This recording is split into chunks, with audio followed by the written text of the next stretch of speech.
doesn't get much better.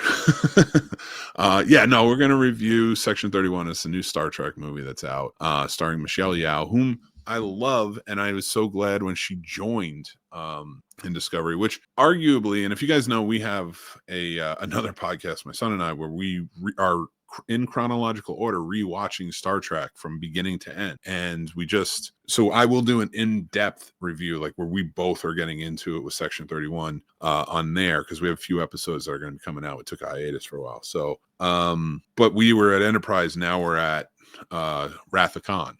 In terms of what we're watching. So we watched Section 31. He liked it.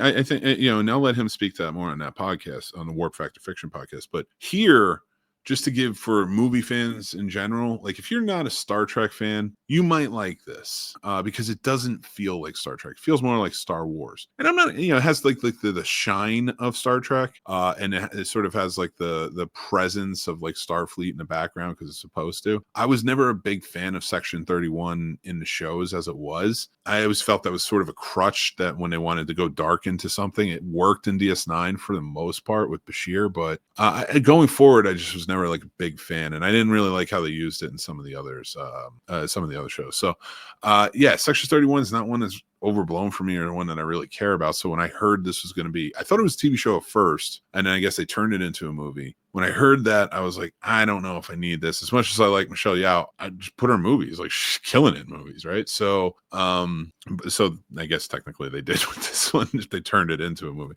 But this one also felt like a backdoor pilot, to get back to that point, where they put out the movie to see the feelers of if a TV show would work. There was good chemistry. There were some laughs in this. So like, it wasn't a total waste of watching it. I didn't hate it.